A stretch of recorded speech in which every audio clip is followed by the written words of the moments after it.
മാമയുടെ number എടുക്കാൻ പറ്റും ഐശ്വര്യ അല്ലെങ്കിൽ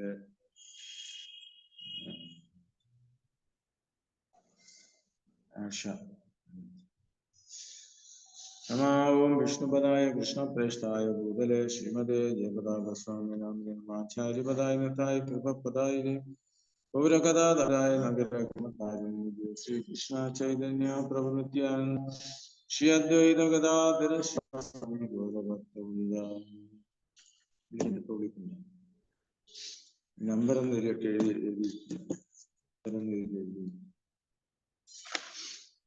ഹരേ കൃഷ്ണ കൃഷ്ണ കൃഷ്ണ ഹരേ ഹരേ ഹരേ രാം രാം രാം. ജയ ജയ ശ്രീ ചൈതന്യ നിത്യാനന്ദ ജയ ചന്ദ്ര ജയ ഗൗരഭക്തവൃന്ദ. കൃഷ്ണ ചൈതന്യ ചരിതാമൃതം ക്ലാസ്സിലേക്ക് എല്ലാവർക്കും സ്വാഗതം. നമ്മൾ വായിച്ചുകൊണ്ടിരിക്കുന്നത് ചൈതന്യ ചരിതാമൃതം ആദി ലീലയാണ്. 10ാമത്തെ അധ്യായം 8ാമത്തെ ശ്ലോകം മുതലാണ് തുടങ്ങുന്നത്. ശ്രീവാസ പണ്ഡിതാര രാമ പണ്ഡിത ദ്വിശാഖ ജഗതേ വിദിത. ശ്രീരാമ പണ്ഡിതനും 2 ശാഖകൾ ആരംഭിച്ചു. അവ ലോകത്തിൽ വളരെ പ്രശസ്തമാണ്. എന്റെ ഭാവാർത്ഥം ഗൗരഗണേശ ദീപികയിൽ പണ്ഡിതൻ, അതായത് ശ്രീവാസ് ഠാക്കൂർ, നാരദമുനിയുടെ അവതാരമായും അദ്ദേഹത്തിന്റെ ഇളയ സഹോദരനായ ശ്രീരാമ പണ്ഡിതൻ നാരദന്റെ സുഹൃത്തായിരുന്ന പർവ്വതമുനിയുടെ അവതാരം ആയി വിവരിക്കപ്പെട്ടിരിക്കുന്നു. ശ്രീവാസ് പണ്ഡിതന്റെ പത്നി മാലിനി കൃഷ്ണലീലയിൽ കൃഷ്ണഭഗവാനെ മെരുട്ടിയ അംബികയുടെ അവതാരം എന്ന നിലയിൽ പ്രശസ്തയാണ്. പിന്നെ നേരത്തെ ചൂണ്ടിക്കാട്ടിയതുപോലെ അദ്ദേഹത്തിന്റെ ഭാഗിനെയും ചൈതന്യഭാവത്തിന്റെ വൃന്ദകത്വമായ ഠാക്കൂർ വൃന്ദാവൻ ദാസ് ഠാക്കൂറിന്റെ മാതാവുമായിരുന്ന നാരായണി കൃഷ്ണലീലയിൽ അംബികയുടെ സഹോദരിയായി. ശ്രീ ചൈതന്യ മഹാപ്രഭു സന്യാസം സ്വീകരിച്ചതിനു ശേഷം ശ്രീവാസ് പണ്ഡിതൻ വേർപാട് മൂലം നവദ്വീപ് വിട്ടുപോയതായും കുമാരഹട്ടയിൽ താമസമാക്കിയതും ചൈതന്യഭാവത്തിന്റെ ഗ്രന്ഥത്തിൽ നിന്ന് മനസ്സിലാക്കുന്നു. ഹരേ കൃഷ്ണ. അപ്പൊ ഇവിടെ ഈ അധ്യായത്തില് പേര് ചൈതന്യ വൃക്ഷത്തിന്റെ ശാഖകൾ എന്നാണ്. അപ്പൊ കഴിഞ്ഞ അധ്യായത്തിലും നമ്മൾ തുടങ്ങിയതാണ് ഭക്തിയുത സേവനത്തിന്റെ കൽപ്പവൃക്ഷം. അപ്പൊ ഇതൊരു വലിയ മഹാവൃക്ഷമാണ്. ആ വൃക്ഷത്തിന്റെ ഓരോ ശാഖകളും ആരാണ് എന്ന് എടുത്തു പറയുകയാണില്ല. അപ്പൊ ചൈതന്യ മഹാപ്രഭുവിന്റെ ലീലകളിൽ പങ്കെടുത്തവരെല്ലാം ഭഗവാന്റെ വിശ്വസ്ത സേവകരാണ്, ആശ്രിതന്മാരാണ്. ഇവിടെ ശ്രീവാസ് പണ്ഡിറ്റ് ആരാണെന്ന് പറയും? നാരദമുനി. അദ്ദേഹത്തിന്റെ ഇളയ സഹോദരൻ രാമപണ്ഡിതൻ, അതായത് നാരദമുനിയുടെ ഉറ്റ സുഹൃത്താണ് പർവ്വതമുനി. അതുപോലെ ശ്രീവാസ് ഠാക്കൂറിന്റെ പത്നി മാലിനി, അദ്ദേഹവും കൃഷ്ണലീലയിൽ ഭഗവാൻ മുലയൂട്ടിയ പരിയാരിയുടെ അംബികയാണ്. പിന്നീട് ശരീരഭാവത്തിന്റെ ഗ്രന്ഥകർത്താവായ വൃന്ദാവൻ ദാസ് ഠാക്കൂറിന്റെ മാതാവായിരുന്ന നാരായണി കൃഷ്ണലീലയിൽ അംബികയുടെ സഹോദരിയായി. അപ്പോ ഇതിലോട്ട് വീണ്ടും ചൈതന്യ മഹാപ്രഭുവിന്റെ കാരുണ്യമാണ് വീണ്ടും എടുത്തു പറയുന്നത്. ശ്രീപതി ശ്രീനിധി താൻഡ ദ്വി സഹോദര ദാസി ഗൃഹ പരിചാര. അവരുടെ 2 സഹോദരന്മാർ ശ്രീപതി എന്നും ശ്രീനിധി എന്നുമായിരുന്നു. നാമങ്ങളിൽ 4 സഹോദരന്മാരും അവരുടെ പരിചാരകന്മാരും പരിചാരികളും ഒരേ ശാഖയിൽ പരിഗണിക്കപ്പെടുന്നു. ദ്വിശാഖാര ഉപശാഖ പാണ്ഡസഭാര ഗണന ഗൃഹേ മഹാപ്രഭുര സദാ സങ്കീർത്തന. ഈ 2 ശാഖകളുടെയും ഉപശാഖകൾക്ക് എണ്ണമില്ല. ശ്രീ ചൈതന്യ മഹാപ്രഭു ശ്രീവാസ് ഠാക്കൂറിന്റെ ഭവനത്തിൽ എല്ലാ ദിവസവും സംഘം ചേർന്നുള്ള കീർത്തനം നടത്തി. ചാരിഭായി സ്വംശേഖരെ ചൈതന്യേര സേവ പൂരചന്ദ്രാഭിനാനഹി ജ്ഞാനേ ദേവി ദേവ. ഈ 4 സഹോദരന്മാരും അവരുടെ കുടുംബാംഗങ്ങളും ചൈതന്യ ഭഗവാന്റെ സേവത്തിനായി പൂർണ്ണമായി മുഴുകി. അവർക്ക് മറ്റേതെങ്കിലും ദേവനെയോ ദേവിയെ അറിയില്ലായിരുന്നു. ഭാവാർത്ഥത്തില് ശ്രീല പ്രഭുപാദ് പറയുന്നത്, ശ്രീ നരോത്തമദാസ് ഠാക്കൂർ പറഞ്ഞു,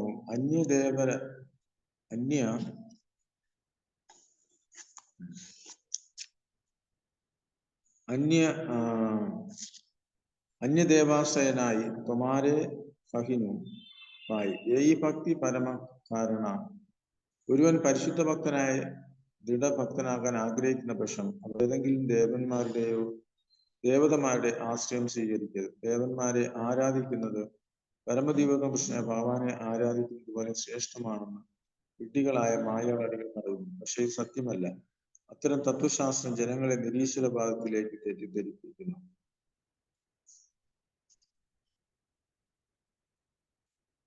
വഴിതെറ്റിക്കുന്നു. ഈശ്വരൻ എന്താണെന്ന് ശരിക്കും അറിവില്ലാത്ത ഒരാൾ അയാൾ സങ്കല്പിക്കുന്ന ഏത് രൂപം അല്ലെങ്കിൽ അയാൾ സ്വീകരിക്കുന്ന ഏത് തമ്മാടിയും ഈശ്വരനാകുമെന്ന് കരുതുന്നു. ഇത്തരം വില കുറഞ്ഞ ദൈവസങ്കല്പങ്ങൾ വാസ്തവത്തിൽ നിരീശ്വരത്വമാണ്. അത് ദേവന്മാരെയോ ഈശ്വരന്റെ അവതാരങ്ങളാണെന്ന് പ്രഖ്യാപിക്കുകയോ ആരാധിക്കുകയോ എന്നവർ നിരീശ്വരവാദികളാണെന്ന് നിർണ്ണയിക്കാം. അവർക്ക് അവരുടെ ജ്ഞാനം നഷ്ടപ്പെട്ടിരിക്കുന്നു. ഭഗവതിയിൽ 7:20 സ്ഥിരീകരിച്ചു, കാമൈസൈസ്കൃതജ്ഞാന പ്രപത്യന്തേ അന്യദേവത. ഭൗതിക അഭിലാഷങ്ങൾ മനസ്സ് വ്യക്തമാക്കപ്പെടുമ്പോൾ ദേവന്മാരെ ശരണം പ്രാപിക്കും. ദൗർഭാഗ്യവശാൽ കൃഷ്ണാപദം വളർത്താത്തവരും വൈദിക ജ്ഞാനം ശരിയായി മനസ്സിലാക്കാത്തവരും ഏത് തമ്മാടിയെ ഈശ്വരന്റെ അവതാരമായി സ്വീകരിക്കുന്നു. പോരാതെ ഒരു ദേവനെ ആരാധിക്കുന്നത് മാത്രം ഒരുവന് അവതാരമായി തീരാൻ കഴിയുമെന്ന് അവർ അഭിപ്രായപ്പെടുകയും ചെയ്യും. തത്വശാസ്ത്രപരമായ യുഗങ്ങൾക്ക് ഹിന്ദുമതത്തിന്റെ പേരിൽ നിന്ന് വരികയാണ്. പക്ഷേ കൃഷ്ണാപുര പ്രസ്ഥാനം വരിക്കുന്നില്ല. മാത്രമല്ല, ഞങ്ങൾ ഇതിനെ അക്രമമായി അപലപിക്കും. ദേവന്മാരുടെയും ഈശ്വരന്റെ അവതാരം പറയപ്പെടുന്നവരുടെയും അത്തരം ആരാധന പരിശുദ്ധമായ കൃഷ്ണാപുര പ്രസ്ഥാനമായി കൂട്ടിപ്പഴുക്കരുത്. ഇവിടെ പ്രഭുപാദര് എടുത്തു പറയുന്നു. ഭഗവത്ഗീത പറഞ്ഞിട്ടുള്ളത് തന്നെയാണ്. നമുക്കറിയാം, ഇങ്ങനെയുള്ളവരാണ് ദേവന്മാരെ ആരാധിക്കുന്നത്. കാമൈസൈസ്കൃതജ്ഞാന പ്രപദ്യന്റെ അന്യദേവത. അതായത് കാമം, അതായത് ഭൗതികമായ ആഗ്രഹങ്ങൾ ഉള്ളവരാണ് ദേവന്മാരെ ആരാധിക്കുന്നത്. പക്ഷേ ഇവിടെ എല്ലാ ഏത് ദേവന്മാരെ ആരാധിച്ചാലും അത് ഭഗവാനെ ആരാധിക്കുന്നതിന് തുല്യമാണ് എന്ന് പറയുന്നത് തെറ്റാണ്. അപ്പൊ നമ്മൾ രണ്ടാമത്തെ ഒഫൻസ് പറയുമ്പോൾ പറയാറുണ്ട്, ഇല്ലേ, ഭഗവാന്റെ വിഷ്ണുവിന്റെ നാമം ഭഗവാന് തുല്യമായോ സ്വതന്ത്രമായോ കരുതുന്നത് അപരാധമാണ് എന്ന് പറയാറുണ്ട്. അപ്പൊ മായാവാദി സന്യാസികള് പറയുന്നത് ദേവന്മാരെ ആരാധിക്കാനാണ്. അവർ 5 ദേവന്മാരെ ആരാധിക്കുന്നു. അപ്പോ അതിന് അവർ പ്രാധാന്യം കൊടുക്കുകയും ചെയ്തു. ഇപ്പൊ കൃഷ്ണാബോധ പ്രസ്ഥാനം അംഗീകരിക്കുന്നില്ല എന്ന് പ്രഭുപാദര് ഇവിടെ എടുത്ത് പറയുക. കാരണം ഭഗവത്ഗീത നോക്കി കഴിഞ്ഞാല് ഭഗവത്ഗീത 7:21 തോന്നുന്നു. അതിൽ പറയുന്നു,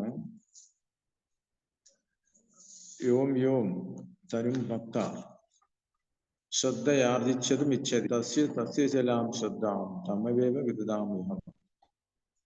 ഭഗവാൻ പറയുന്നത്, ഞാൻ പരമാത്മവേണ സർവ്വഹൃദയങ്ങളിലും കുടികൊള്ളുന്നു. ഏത് ദേവതയെ ആരാധിക്കാൻ ആഗ്രഹിക്കുന്നുവോ ആ പ്രത്യേക മൂർത്തിയിൽ മുഴുവൻ ശ്രദ്ധ കേന്ദ്രീകൃതം അയാളുടെ വിശ്വാസം ഉറപ്പിക്കുന്നത് ഞാനാണ്. അപ്പൊ ആരെങ്കിലും ആ ദേവന്മാരെ തീവ്രമായി ആരാധിക്കണമെന്ന് ആഗ്രഹിച്ചു കഴിഞ്ഞാൽ ആ വിശ്വാസം കൊടുക്കുന്നതും ഭഗവാൻ തന്നെയാണ്. അപ്പൊ അടുത്ത ശ്ലോകത്തിൽ പറയുന്നു, അങ്ങനെ വിശ്വാസം ഉറപ്പിച്ച ഒരു ദേവനെ ആരാധിക്കാൻ മുതിരുന്ന വ്യക്തിക്ക് താൻ ഇച്ഛിക്കുന്നത് കൈവരും. അതെങ്ങനെയാണ് കൈവരുന്നത്? ദേവന്മാർ കൊടുക്കുന്നതല്ല, വാസ്തവത്തിൽ ഈ അഭിഷ്ടം നിറവേറ്റുന്നത് ഞാൻ തന്നെ എന്ന് ഭഗവാൻ പറയും. അപ്പൊ ദേവന്മാരെ ആഗ്രഹിച്ചാലും അവർക്ക് പൂർണ്ണ സ്വാതന്ത്ര്യമില്ല. അപ്പൊ അവരാഗ്രഹിക്കുന്ന കാര്യങ്ങൾ സാധിച്ചു കൊടുക്കുന്നതും ഭഗവാൻ തന്നെയാണ്. പക്ഷെ അവരുടെ സഹായത്തോടു കൂടി അവർ ക്രെഡിറ്റ് എടുക്കുന്നു. അപ്പൊ ഇത് വളരെ പ്രധാനപ്പെട്ട ഒരു പോയിന്റാണ്. കാരണം പലപ്പോഴും ആൾക്കാര് നമ്മൾ വിമർശിക്കാറുണ്ട്, നിങ്ങൾ ദേവന്മാരെ പൂജിക്കുന്നില്ല, നമ്മൾ റെസ്പെക്ട് ചെയ്യുന്നില്ല. ഹരേ കൃഷ്ണ സ്ഥാനത്തിലുള്ളവർ, ഇസ്കോണിലുള്ളവർ ഏതെങ്കിലും ദേവന്മാരെ റെസ്പെക്ട് ചെയ്യുന്നു. അവരുടെ സ്ഥാനം അനുസരിച്ച് നമുക്ക്, അവരുടെ നിലവാരം അനുസരിച്ച് നമുക്ക് അവര് നമ്മൾ റെസ്പെക്ട് ചെയ്യും. ഭക്തന്മാരിൽ തന്നെ പല നിലവാരങ്ങളുണ്ട്. നമ്മൾ പഠിച്ചിട്ടുണ്ടല്ലോ, കനിഷ്ഠാധികാരി, മധ്യമാധികാരി, ഉത്തമാധികാരി. ഇപ്പോ ചൈതന്യ മഹാപ്രഭു പറഞ്ഞു, ആരെല്ലാം നാമം ജപിക്കുന്നത്, ഒരു പ്രാവശ്യം നാമം ജപിക്കുന്നു, അവരെ നമ്മൾ മനസ്സുകൊണ്ട് ബഹുമാനിക്കണം എന്ന് പറയുന്നു. ഇപ്പൊ അടുത്ത ശ്ലോകം, ആ ആചാര്യരത്നനാമതേ ബന്ധയകശാഖം ശാഖ ഉപശാഖ. മറ്റൊരു വലിയ ശാഖ ആചാര്യരത്നമായിരുന്നു. അദ്ദേഹത്തിന്റെ സഹചാരന്മാർ ഉപശാഖകളും. ആ ആചാര്യരത്നേര രാമ ശ്രീ ചന്ദ്രശേഖര ഗാൻഡാക്കരെ ദേവി ഭാവേ നാച്ചില ഈശ്വര. ആചാര്യരത്ന ശ്രീ ചന്ദ്രശേഖരാര്യൻ എന്ന നാമം ഉണ്ടായിരുന്നു. അദ്ദേഹത്തിന്റെ ഭവനത്തിൽ നടത്തിയ നാടകീയ ചൈതന്യ മഹാപ്രഭു ലക്ഷ്മി ദേവിയുടെ വേഷം അഭിനയിച്ചു. ഇതെല്ലാം ചൈതന്യ മഹാപ്രഭുവിന്റെ ലീലകളാണ്.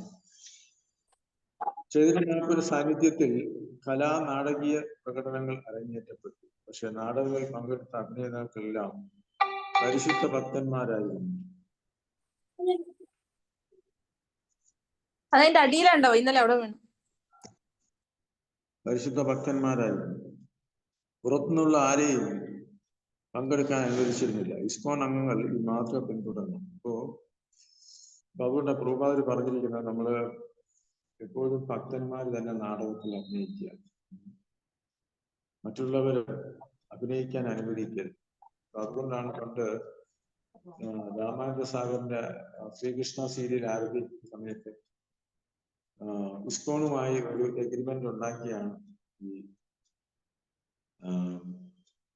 ഈ സീരിയൽ എടുക്കാനായിട്ട് തീരുമാനിച്ചതും. രാമാനന്ദ സാഗറും ഇസ്കോണിന്റെ ലൈഫ് മെമ്പറാണ്. പ്രഭുപാദനെ വളരെയധികം റെസ്പെക്ട് ചെയ്യുന്ന ആളാണ്.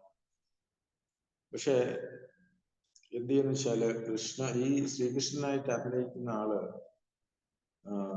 സ്മോക്ക് ചെയ്യാനൊക്കെ ആരംഭിച്ചപ്പോ ഇസ്കോൺ ഡിവോട്ടീസ് പറഞ്ഞു, പാടില്ല, നിങ്ങൾ കൃഷ്ണനായിട്ട് അഭിനയിക്കുന്ന ആളാണ്, തൽക്കാലം ഈ ദുശീലങ്ങളൊക്കെ മാറ്റി വെക്കണം എന്ന് പറഞ്ഞപ്പോൾ അദ്ദേഹം കേൾക്കാൻ തയ്യാറാവാതെ വന്നപ്പോൾ പിന്നെ അദ്ദേഹം ഇസ്കോൺ അത് വിട്ടുപോയി. അങ്ങനെ അദ്ദേഹം തനിയാണ് ആ സീരിയൽ എടുക്കുന്നത്. അപ്പൊ ഇവിടെ പരിശുദ്ധ ഭക്തന്മാര് തന്നെ നമ്മള് നാടകങ്ങൾ അഭിനയിക്കാം എന്ന് പ്രഭുപാദർ എടുത്ത് പറഞ്ഞു. ഇസ്കോൺ അംഗങ്ങൾ ഈ മാതൃക പിന്തുടരുന്നു.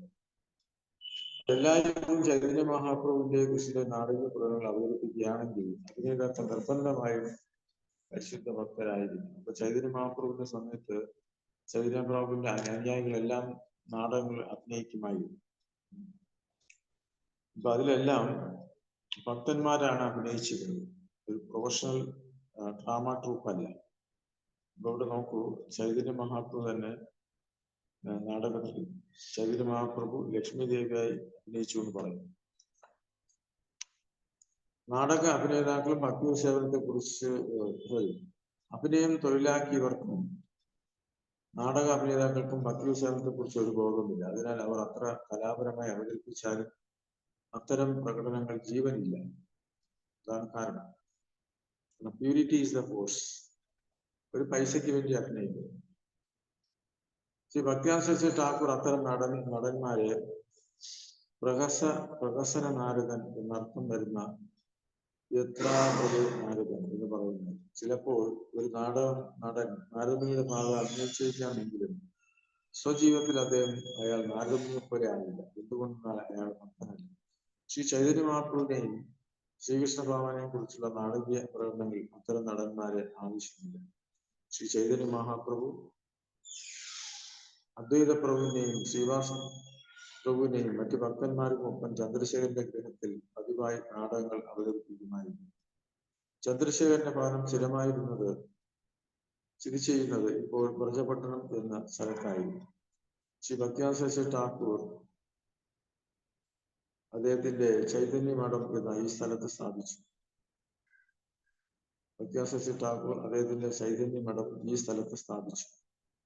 ചൈതന്യ മഹാപ്രഭു സന്യാസം സ്വീകരിക്കാൻ തീരുമാനിച്ചപ്പോൾ അതേക്കുറിച്ച് നിത്യാനന്ദ പ്രഭു ഇവിടെ ചന്ദ്രശേഖരാചാര്യൻ അറിയിച്ചിരുന്നതിനാൽ മഹാപ്രഭു കഡ്വായിൽ വെച്ച് കേശഭാരതിയിൽ നിന്ന് സന്യാസം സ്വീകരിച്ചപ്പോൾ അദ്ദേഹം സന്നിധനായിരുന്നു.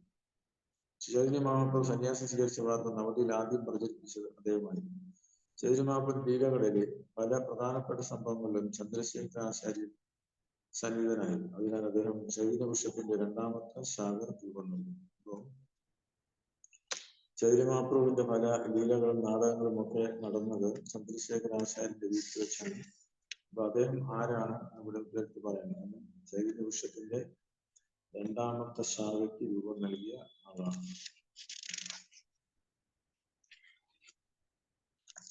മൂന്നാമത്തെ പുണ്ടരിക വിദ്യാനിധി ബന്ധശാഖജാനി ഗാണ്ഡനാമലയ പ്രഭു കണ്ടില അവനി. മൂന്നാമത്തെ വലിയ ശാഖയായ പുണ്ടരിക വിദ്യാനിധി ചൈതന്യ മഹാപ്രഭുവിന്റെ വളരെ പ്രിയങ്കരനായിരുന്നു. അതിനാൽ അദ്ദേഹത്തിന്റെ അഭാവത്തിൽ ചൈതന്യ മഹാപ്രഭു ചിലപ്പോൾ കരയുമായിരുന്നു. ഗൗര ഗണേശ ദീപികയിൽ പുണ്ടരിക വിദ്യാനിധിയെ കൃഷ്ണലീലയിൽ ശ്രീമതി രാധാറാണിയുടെ പിതാവായി വിവരിക്കപ്പെട്ടിരിക്കുന്നു. പറഞ്ഞാൽ വൃക്ഷപായൻ. പുണ്ടരിക വിദ്യാനിധി വലിയ ഭക്തനായിരുന്നു. അദ്ദേഹം രാധാറാണിയുടെ പിതാവാണ്. പുണ്ടരിക വിദ്യാനിധിയായി ചൈതന്യ മഹാപ്രഭുവിൽ പങ്കെടുത്തിരുന്നു. അതിനാൽ ചൈതന്യ അദ്ദേഹത്തിന്റെ സ്വന്തം തന്റെ പിതാവായി തന്നെ കണക്കാക്കി. പുണ്ടരി വിദ്യാനിധിയുടെ പിതാവ് ബാണേശ്വരൻ അല്ലെങ്കിൽ മറ്റൊരു അഭിപ്രായ പ്രകാരം ശുക്ലാംബര ബ്രഹ്മചാരി എന്നറിയപ്പെട്ടിരുന്നു. അദ്ദേഹത്തിന്റെ മാതാവിന്റെ നാമം ഗംഗാദേവിയായിരുന്നു. ബാണേശ്വരൻ ശ്രീ ശിവരാമ ഗംഗോപാധ്യയുടെ പിൻഗാമിയായിരുന്നു. പുണ്ടരി വിദ്യാനിധിയുടെ ഭവനം പൂർവ്വ ബംഗാളിൽ ഇപ്പോൾ ബംഗ്ലാദേശ് ഢാക്കയ്ക്ക് സമീപമുള്ള വാര്യേന്ദ്ര വിഭാഗത്തിൽപ്പെട്ട ബ്രാഹ്മണ കുടുംബത്തിൽ സ്വന്തമായ വാര്യ ഗ്രാമത്തിലായിരുന്നു. ഈ വാര്യേന്ദ്ര ബ്രാഹ്മണർ ജാഡിയ ബ്രാഹ്മണർ എന്നറിയപ്പെടുന്ന മറ്റൊരു വിഭാഗവുമായി ഒരവസരത്തിൽ വിരോധത്തിലായി. അതിനാൽ ആ സമയത്ത് ആദിജാതത്തിലെ അല്ലായിരുന്ന പുണ്ടരിക വിദ്യാനിധിയുടെ കുടുംബത്തിൽ സമുദായ ഭ്രഷ്ട കൽപ്പിക്കപ്പെട്ടു. ഈ പറഞ്ഞതെല്ലാം ബംഗ്ലാദേശിലാണുള്ളത്. ഢാക്കയ്ക്ക് സമീപമുള്ള സ്ഥലമാണ്. ഭക്തിയാസക്തി ഠാക്കൂർ അദ്ദേഹത്തിന്റെ അനുഭാഷ്യത്തിൽ എഴുതുന്നു, ഈ കുടുംബത്തിലെ സരോജനാനന്ദ ഗോസ്വാമി എന്ന നാമമുള്ള ഒരംഗം വൃന്ദാവനത്തിൽ ജീവിക്കുന്നുണ്ട്.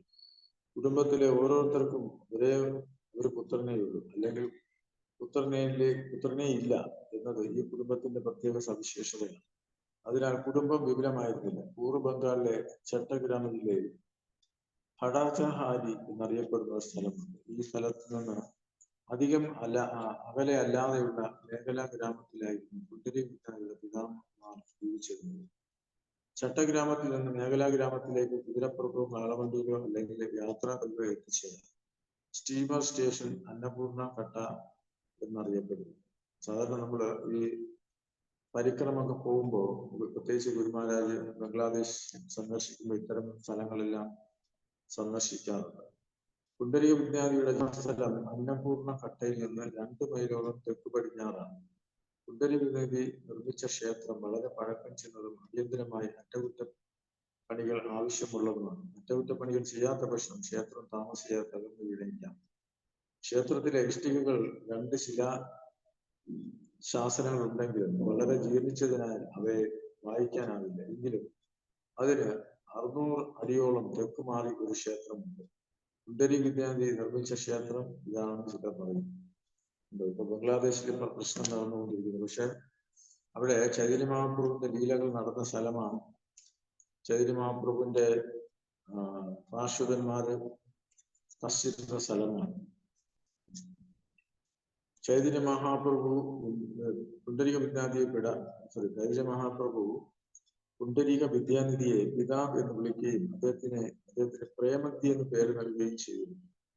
പുണ്ടരിക വിദ്യാനിധി പിന്നീട് ഗദാധര പണ്ഡിതന്റെ ആത്മീയവും സ്വരൂപദാമോദരന്റെ ഉറ്റ സുഹൃത്തുമായി തീർന്നു. ഗദാധര പണ്ഡിതൻ പുണ്ടരിക വിദ്യാനിധിയെ ആദ്യം ഒരു സാധാരണ മനുഷ്യനായി തെറ്റിദ്ധരിച്ചെങ്കിലും ചൈതന്യ മഹാപ്രഭുവിനാൽ തിരുത്തപ്പെട്ടപ്പോൾ അദ്ദേഹം പുണ്ടരിക വിദ്യാനിധിയുടെ ശിഷ്യനായി.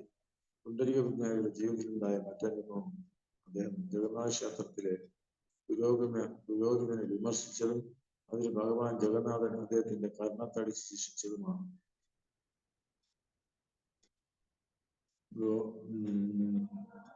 കുണ്ടലികയുടെ ജീവിതത്തിലുണ്ടായ മറ്റൊരു അനുഭവം, അദ്ദേഹം ജഗന്നാഥ ക്ഷേത്രത്തിൽ പുരോഹിതനെ വിമർശിച്ചു. അതിന് ഭഗവാൻ ജഗന്നാഥൻ അദ്ദേഹത്തിന്റെ കരണത്തിൽ അടിച്ചു. ശ്രീ ചൈതന്യ അന്ത്യഖണ്ഡം 7-ാം അധ്യായത്തിൽ ഇത് വിവരിച്ചിട്ടുണ്ട്. കുണ്ടലിക നദിയുടെ കുടുംബത്തിൽ നിന്നുള്ള ശ്രീ ഹരകുമാര സ്മൃതി തീർത്ഥൻ, ശ്രീ കൃഷ്ണകിങ്കര വിദ്യാലങ്കാരൻ എന്നീ 2 ജീവിക്കുന്ന പിൻഗാമികൾ തന്റെ സമാഹാരികനായി ജീവിച്ചിരുന്നുവെന്ന് അറിയിക്കുന്നു. കൂടുതൽ വിവരങ്ങൾക്ക് ഒരു വൈഷ്ണവ മഞ്ജൂഷ എന്നറിയപ്പെടുന്ന നിബന്ധു പരിശോധിക്കണം.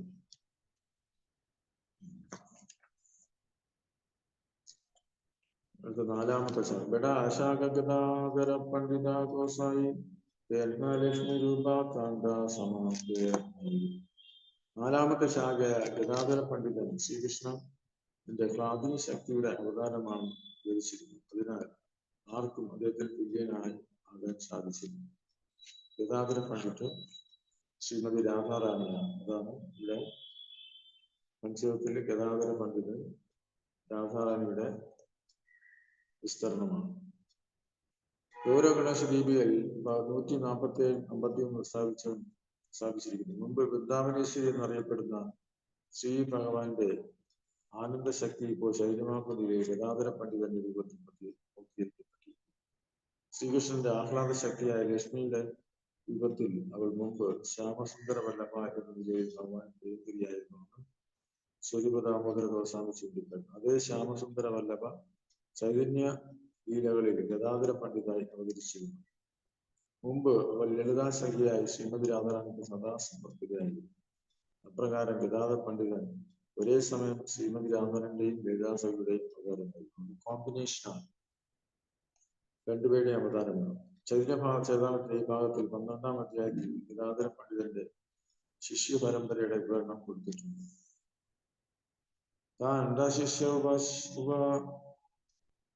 ഉപശിഷ്യ താണ്ഡ ഉപശാഖ ഏകദ സഭാശാഖ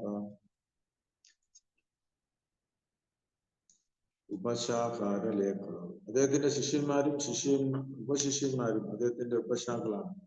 അവയെല്ലാം വിവരിക്കുക പ്രയാസമാണ്.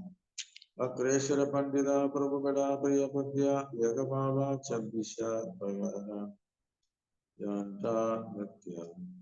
ചൈതന്യ വൃക്ഷത്തിന്റെ 5-ാമത്തെ ശാഖയായ വക്രേശ്വര പണ്ഡിതൻ ചൈതന്യഭാവൻ അത്യന്തം പ്രിയങ്കരനായിരുന്നു. അദ്ദേഹത്തിന് നിരന്തരമായ ഹർഷോന്മാദത്താൽ 72 മണിക്കൂർ നൃത്തം ചെയ്യാൻ കഴിഞ്ഞിരുന്നു. അപ്പോ നല്ല ഹരേ കൃഷ്ണ പ്രഭുജി, ഹരേ കൃഷ്ണ. ക്ലിയർ ആവുന്നില്ല, കോംപ്രിഹെൻഡ് ആവുന്നില്ലല്ലോ. ഒരു എക്കോ പോലെ തോന്നുന്നു, ക്ലിയർ ആവുന്നില്ല.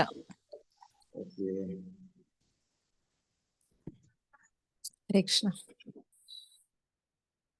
നോക്കട്ടെ.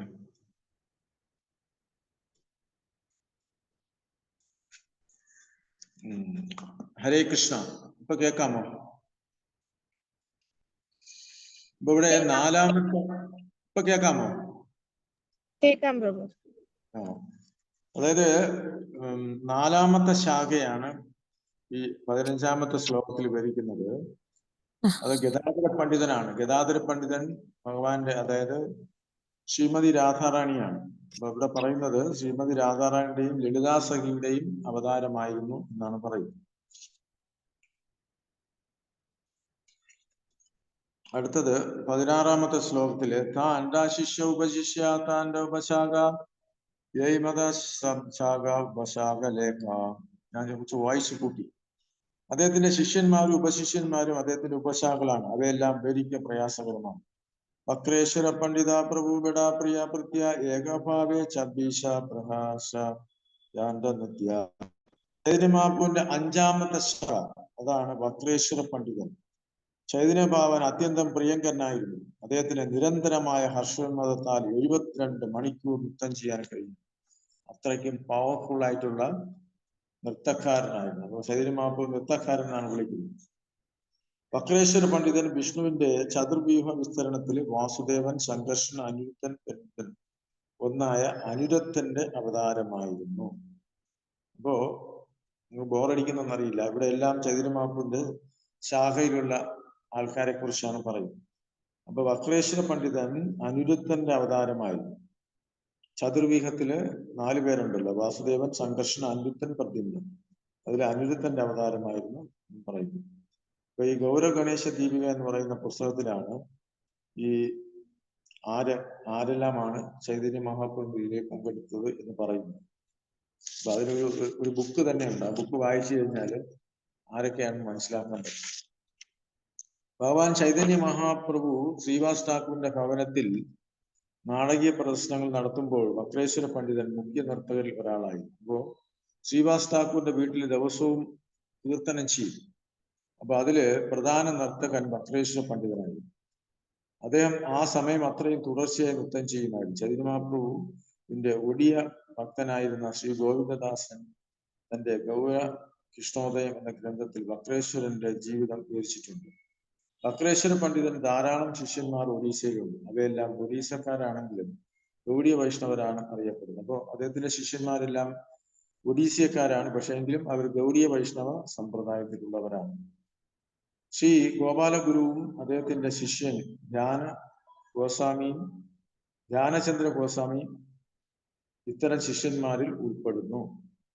അവനെ മഹാപ്രഭുഗയ യാന്താ നിത്യകാലെ പ്രഭുരചരണ ധരി വക്രേശ്വരവിലെ. വക്രേശ്വര പണ്ഡിതൻ നൃത്തം ചെയ്യുമ്പോൾ ചൈതന്യ മഹാപ്രഭു സ്വയം പാടുമായിരുന്നു. അപ്പൊ അത്രയ്ക്ക് ചൈതന്യ മഹാപ്രഭു ഇഷ്ടമായി. അപ്പോ വക്രേശ്വര പണ്ഡിതൻ മഹാപ്രഭുവിന്റെ ശരണങ്ങളിൽ വീണ് ഇപ്രകാരം പറഞ്ഞു. എന്താ പറഞ്ഞത്? സഹസ്രഗന്ധർവമോഹദേഹ വൃന്ദ്രമുഖ താരാഗയ മുയി നോചാരൻ തപേ മോര സുഖ. അല്ലയോ ചന്ദ്രമുഖി, ദയവായി എനിക്ക് 10,000 ഗന്ധർവന്മാരെ തരൂ. ഞാൻ നൃത്തം ചെയ്യുമ്പോൾ അവർ പാടട്ടെ. ഞാൻ അപ്പോൾ അത്യന്തം സന്തോഷവാനാകും. അത്രയ്ക്ക് ഇഷ്ടമായിരുന്നു പാടാനും ഡാൻസ് ചെയ്യാൻ. ഗന്ധർവലോകവാസികൾ സ്വർഗീയ ഗായകന്മാരെന്ന നിലയിൽ പ്രശസ്തരാണ്. സ്വർഗീയ ലോകങ്ങളിൽ പാട്ടുപാടാൻ ആവശ്യം വരുമ്പോൾ ഗന്ധർവന്മാരെയാണ് പാടാൻ ക്ഷണിക്കുക. നമുക്കറിയാം, ഗന്ധർവന്മാർ എന്ന് പറഞ്ഞാൽ പാട്ടിൽ എക്സ്പെർട്ടാണ്. അപ്പൊ അവരെയാണ് ഈ ദേവന്മാരെ ഫംഗ്ഷനൊക്കെ വരുമ്പോൾ ഗന്ധർവന്മാരെയാണ് വിളിക്കുന്നത്. അവർക്ക് ദിവസങ്ങളോളം തുടർച്ചയായി പാടാൻ കഴിയും. അതിനാൽ വക്രേശ്വര പണ്ഡിതൻ അവർ പാടുമ്പോൾ നൃത്തം ചെയ്യാൻ ആഗ്രഹിച്ചു. പ്രഭു ബാലേ ഭൂമി മോര ഭക്ഷ ഏകശാഖ ആകാശ ഉദിതാമയതി ഭഗവാൻ ചൈതന്യൻ മറുപടി പറഞ്ഞു, എനിക്ക് താങ്കളെ പോലുള്ള ഒരു ചിറക് മാത്രമേ ഉള്ളൂ. പക്ഷെ ഇതുപോലെ മറ്റൊന്നുകൂടി ഉണ്ടായിരുന്നെങ്കിൽ ഞാൻ ആകാശത്തിൽ പറക്കുമായിരുന്നു. ഇത് ചൈതന്യ മഹാപ്രഭു പറഞ്ഞതാണ്. പണ്ഡിത ജഗദാനന്ദ പ്രഭുര പ്രാണരൂപ ലോകേഖ്യാത എൻഹോ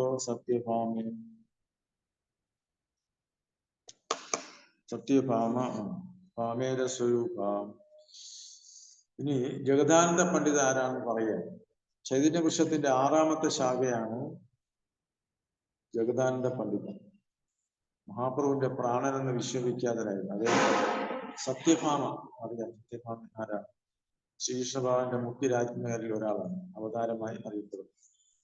ജഗദാനന്ദ പണ്ഡിതനും ചൈതന്യ മഹാപ്രഭുവും തമ്മിൽ അനേകം പ്രേമവിനിമയങ്ങൾ ഉണ്ടായിരുന്നു.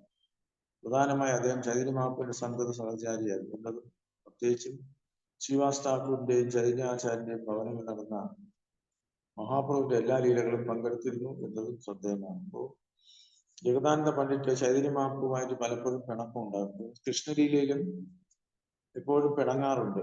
കാരണം സത്യഭാമ കൃഷ്ണൻ.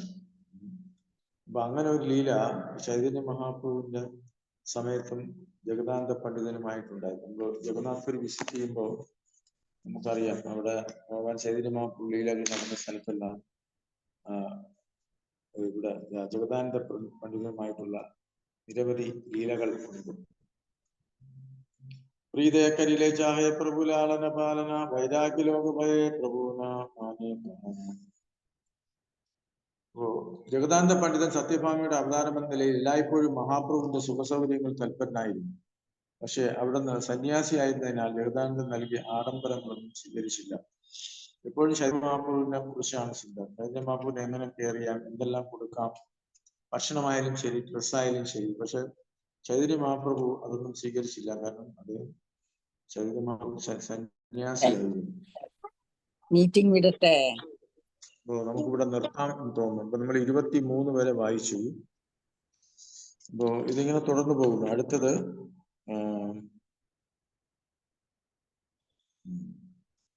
ഇപ്പൊ 22-ാമത്തെ ശ്ലോകം വരെ നമ്മൾ വായിച്ചു.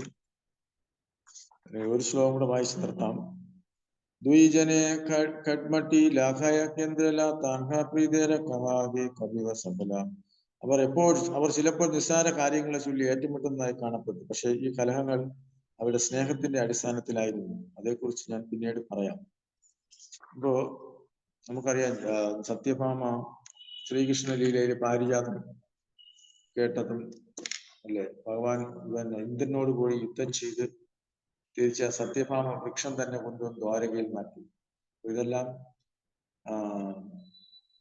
കൃഷ്ണലീലയിൽ വരുന്നതാണ്. അപ്പോ അതുപോലെ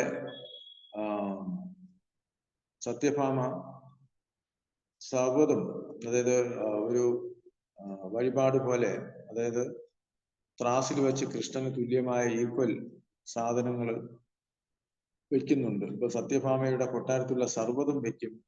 പക്ഷെ എന്നിട്ടും കൃഷ്ണൻ ഉയരുന്നില്ല. കാരണം ചെറിയൊരു അഹങ്കാരം സത്യഭാമയ്ക്കുണ്ടായിരുന്നു. ഞാനാണ് ഭഗവാന്റെ ഏറ്റവും പ്രിയപ്പെട്ട പത്നി, എനിക്കാണ് ഏറ്റവും കൂടുതൽ സൗന്ദര്യമുള്ളത് എന്നൊരു ധാരണ ഉണ്ടായിരുന്നു. പക്ഷെ സർവ്വതും സമർപ്പിച്ചിട്ടും ആ ത്രാസ് പൊങ്ങിയില്ല. അവസാനം ഒരു തുളസിയില, ലക്ഷ്മിദേവിയുടെ നിർദ്ദേശപ്രകാരം ഒരു തുളസിയില കൂടി അതിൽ വെക്കുമ്പോഴാണ് ആ ത്രാസ് ഉയരുന്നത്. പിന്നീട് സത്യഭാമ ഭഗവാനോട് മാപ്പ് പറയുന്നു. ഞാൻ വിചാരിച്ചു ഞാനാണ് ഏറ്റവും പ്രിയ പത്നി, പക്ഷെ അനന്ത കോടി ജീവാത്മാക്കളിൽ അല്ലെങ്കിൽ ഭക്തന്മാരിൽ ഞാൻ കേവലം ഒരു സാധാരണ ഭക്തൻ മാത്രമാണ് എന്ന് പറഞ്ഞ് മാപ്പ് ചോദിക്കുന്നതായിട്ട് കൃഷ്ണനിലേക്ക് നമുക്ക് കാണാം. അപ്പൊ നമുക്കിവിടെ സ്റ്റോപ്പ് ചെയ്യാം. നമ്മൾ 23 വരെ വായിച്ചു. 24 മുതലാണ് വായിക്കാനുള്ളത്. ഹരേ കൃഷ്ണ. അപ്പൊ ഇവിടെ ആർക്കും എന്തെങ്കിലും അഭിപ്രായം ഉണ്ടെങ്കിൽ പറയാൻ നമുക്ക് ഇവിടെ നിർത്താം. Thank you പ്രഭുജി. ഹരേ കൃഷ്ണ. പ്രണാം. മാതാജി. ഹരേ കൃഷ്ണ. പ്രണാമം. താങ്ക് യു പ്രഭു. ഹരേ കൃഷ്ണ. അപ്പൊ ഇത് ഇവിടെ സ്റ്റോപ്പ് ചെയ്തു. മാതാജി ഇവിടെ ഇല്ലാന്ന് തോന്നുന്നു. ഐശ്വര്യ മാതാജി.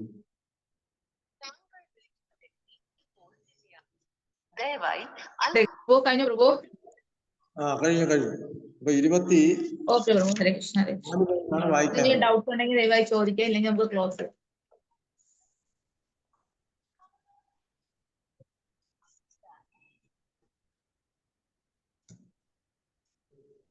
ഹരേ കൃഷ്ണ. ക്ലോസ് ചെയ്യട്ടെ പ്രഭു. ഓക്കെ. അപ്പൊ അടുത്ത സൺഡേ നമുക്ക് അടുത്ത ബ്രഹ്മോത്സവത്തിന്റെ തിരക്കിലായിരിക്കും. അതെ പ്രഭു. അതെ. Okay. Thank you. Hare Krishna.